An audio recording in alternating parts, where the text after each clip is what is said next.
Hello everybody, you know me. Okay, no you don't.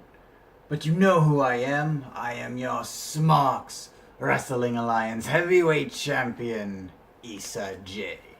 And it's time to talk about 205 Live once again. Was it worth it? First match of the night was Rhea Daivari and Cedric Alexander coming in. Drew Gulak was on ringside. Drew cut a good promo about trying to help out, Noam Dar, who got injured recently, and a lot of good stuff in the beginning. The match itself was actually really good. It is the best match I've seen Cedric Alexander in when he's on one-on-one. I had a really good time with this match. Good high flying. A lot when Rhea was on the offense, he had a lot of good holds, a lot of good movements. But Cedric he was so fluid in the ring at so many times. Cedric Alexander wins after the lumbar check. Yeah, it was a really good match, and I had a really good time with this one. I say, yeah, this one was definitely worth it. Then we had a backstage segment with the Zo Train, and Rhea just got out, just lost the match. He's like, oh man, and Drew is trying to give him some pointers. Enzo comes out and is basically like, yo, what are you doing? You're not the leader of the Zo Train. You don't give him pointers. He has to start winning in order to get pointers. Basically, the dissension in the Zo Train from Monday Night Raw is still there, so it's interesting. It's interesting to see the breakup already. Tony Nese basically is like, hey, Enzo, don't be so hard on Drew Gulak. What are you doing? And Enzo's like, you know what? I gotta take a step back. I'm gonna show you something in my match against Tony. And he just walks off and is like, Tony Nese versus Enzo Amore. Okay, wait, what? So the dissension is complete, and I guess the face turn, who was supposed to go to Noam Dar, I feel, is going to Tony Nese because Noam's injured. So it's going to be interesting to see where this one goes. Then we had the Gentleman, Jack Gallaher versus Kalisto, with Brian Kendrick on ringside. And again, Jack Gallaher puts on a fantastic match. He can work with basically anybody. He made Kalisto look really good. He did great heel work with targeting the right knee of Kalisto throughout the whole match. Really, really great groundwork. He's the master of holds right now, especially in the cruiserweights. And their gimmick of why do these people get these chances but you have been looking over us is really, really strong, and it makes a lot of sense. Brian Kendrick was a champion, and Jack Gallaher only had one championship match really, and nothing after that. And it's like, these guys are really good. They're probably your best workers right now. Why aren't they given more championship opportunities? So yeah, I really dug this match.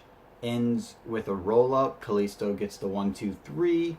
The Brian Kendrick comes in, takes him out, gets ready to start beating him up with Jack Gallaher, but Grand Metalik runs in to save the day. So yeah, we're gonna definitely probably have a tag team match with Jack Gallaher, Brian Kendrick, and Grand Metalik and Kalisto very, very soon, probably next week. But I really enjoyed this match. I would have wished Jack got the win in order to keep him looking stronger, because he's eating too many losses. But for the most part, this was a really good segment, a really good match, and I believe this one was worth it, without a doubt. So that's three times in a row that something in the show was really worth it, and that's awesome. And then we had another Enzo Amore backstage segment, and then with Drew Gulak, basically saying, "Hey, what are you doing? Don't do this match." And Enzo's like, "Don't worry, I'm just gonna teach him some things. We're gonna do a little holds. It's gonna be a technical spectacle. It's gonna be great." And he walks off, leaving Drew conflicted and all. And for the character of Drew right now, and the character of in the story with the Zo Train, yes, this one was also worth it because it really shows where they're going with Drew, where they're going with Tony, and I highly enjoyed the first four deals of the show because it showed a lot of story, and that was really, really fun. That was really, really good. You need more storytelling in order to keep people engaged. And then we had our final hype package for Hideo Itami. He will be here next week. The next 205 Live episode, I will be talking about Hideo Itami, really, because he's going to be there. I actually get to say something about him, other than his hype package was eh. And again, it's the same exact hype package as the last 3 weeks. It's just him in the ring, doing his thing, showing a lot of heel work still. So next week we'll see what happens.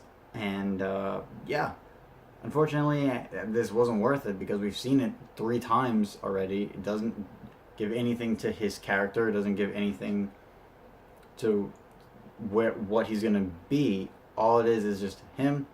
He's talented in the ring. He's kind of heelish. He's coming next week. That's all it was. It wasn't really worth it. And in the last match that we had was Enzo Amore versus Tony Nese. And Enzo did everything in his power to stall the match. He would take his like coat off slowly, his gloves slowly, his chains. He'd make sure it was just he wasn't wrestling. He's making sure he wasn't wrestling. And when he goes and slaps Tony Nese in the face, Tony turns and he's like, "I don't want this. I don't need this." And right when he's about to lay his hands on Enzo, Arya Daivari hits him from behind. Tony Nese gets the DQ win, and they just beat him down. And Drew is like, he doesn't want any part of it, but he makes a decision in the end to attack Tony Nese as well. So all 3 of them have turned on Tony, just continually beating him down. And yeah, that's how it ends. The fans in this were really disappointing because they started chanting, "This is boring." I enjoyed it because it gives a lot of character and a lot of story to this arc. And if they would just go more into it, like actually really just, I don't know, support the 205 Live brand, they would be able to do a lot more, sign a lot more talent, and actually have better matches. But as a storytelling device, yeah, this was worth it because it shows Tony Nese getting betrayed. It shows Drew Gulak not wanting to betray him. It shows so much character development and storyline plot that I didn't find it boring. I found it really entertaining, and it was just like, okay, here we go. Where are they going to take this now? And it was just, the fans were disappointing in this. I thought it was worth it, but not everybody is a fan of this show, apparently. Which sucks, because this is great talent and great story-driven characters now, and they're finally moving forward with it. So why they're being like this, I don't know. Come on, fans. Let's support this wrestling stuff that the WWE has given us. They're gifting this to us, you know what I mean? Don't just... Don't just spit all over it and be, hey, yeah, you're giving us great talent and we're not interested anymore. No. Stop it and support the 205 Live brand so that way we can get better and more intricate storylines. Overall, yes, this episode was worth it. The only thing I didn't really like was the little bit with Hideo Itami, because we've already seen it 3 times. They didn't do anything different with it. Other than that, I thought the storylines were great. I thought the plot progressions were great. I thought the 2 matches that we had were technically perfect. Cedric Alexander, like I said, looked the best in the ring since I started watching him. And the Brian Kendrick and Jack Gallaher, their storylines, their characters are just so compelling. So, yes, keep up the good work, you guys. It was worth it. And fans, come on, support them. We gotta support them in order to get the better stuff. The more we support, the more we watch, the better content we will receive. Yes, it was worth it.